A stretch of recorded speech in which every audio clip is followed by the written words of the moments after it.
ഞാൻ മലപ്പുറം ജില്ലയിൽ തന്നെ കൊണ്ടോട്ടിയാണ് എൻ്റെ കല്യാണം കഴിച്ചത്. എൻ്റെ വീട് വെള്ളമ്പുറത്താണ്. അപ്പോൾ ഞാൻ എൻ്റെ 10ാം ക്ലാസ് കഴിഞ്ഞ് മാർച്ചിലല്ലേ എക്സാം ചെയ്യുക, ഏപ്രിലിൽ കല്യാണം കഴിഞ്ഞ് പോയതാണ്. അതിനുശേഷം ഒരു 19 വർഷങ്ങൾക്ക് ശേഷമാണ് ഞാൻ വീണ്ടും പഠിക്കുക എന്നുള്ള ഒരു ഇതിലേക്ക് വന്നത്. ഇപ്പം എനിക്ക് 43 വയസ്സായി. അപ്പോൾ ഞാൻ +1 +2 ചെയ്തു. അത് കഴിഞ്ഞ് ഡിഗ്രി ചെയ്തു. BA ഇംഗ്ലീഷ് ആയിരുന്നു. അത് കഴിഞ്ഞ് ഇപ്പം ഞാൻ പിന്നെ MA ഇംഗ്ലീഷ് ചെയ്തുകൊണ്ടിരിക്കുന്നു. അതിൻ്റെ ഇടയിൽ ഞാൻ ഡിഗ്രി ചെയ്ത സമയത്താണ് എൻ്റെ ഒരു റിലേറ്റീവ് ഇവിടെ വർക്ക് ചെയ്യുന്നുണ്ട് ട്യൂട്ടറായിട്ട്. അപ്പോൾ ഇങ്ങനൊരു കോഴ്സ് ഉണ്ട് ECPC. അപ്പോൾ ഞാൻ അങ്ങനെ വിചാരിച്ച് ഒരുപാട് പഠിച്ചല്ലോ. അപ്പോൾ ഈ പഠിച്ചത് കാരണം ഞാൻ ഓൾറെഡി ഒരു ഡിസൈനറാണ്, സ്റ്റിച്ചിങ് ചെയ്യുന്ന ആളാണ്. അപ്പോൾ ഈ പഠിച്ചത് ആയിട്ട് ബന്ധപ്പെട്ടിട്ട് എനിക്കൊരു ടീച്ചിങ് എന്തെങ്കിലും ആവണമെന്ന് ആഗ്രഹം. അപ്പോൾ സ്റ്റിച്ചിങ് ചെയ്തുകൊണ്ട് വീട്ടിലിരുന്നിട്ട് ഒരു ഓൺലൈൻ ടീച്ചർ ആവാമെന്ന് ആഗ്രഹിച്ചിട്ടാണ് ECPCയിൽ ജോയിൻ ചെയ്തത്.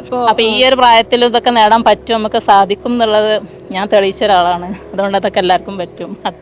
ഈ കോഴ്സ് നല്ല അടിപൊളി കോഴ്സാണ്. പിന്നെ ടീച്ചേഴ്സൊക്കെ ആണെങ്കിൽ നല്ല അടിപൊളിയാണ്. നല്ല നമുക്ക് വീട്ടിലിരുന്ന് ഓൺലൈൻ ക്ലാസ്സാന്ന് വെച്ചിട്ട് അതിൻ്റെ ബുദ്ധിമുട്ടൊന്നുമില്ല. നല്ല രീതിക്ക് തന്നെ നമ്മൾ സപ്പോർട്ട് ചെയ്ത് നല്ല ക്ലാസ്സും കാര്യങ്ങളൊക്കെ തന്ന് അടിപൊളിയാണ്.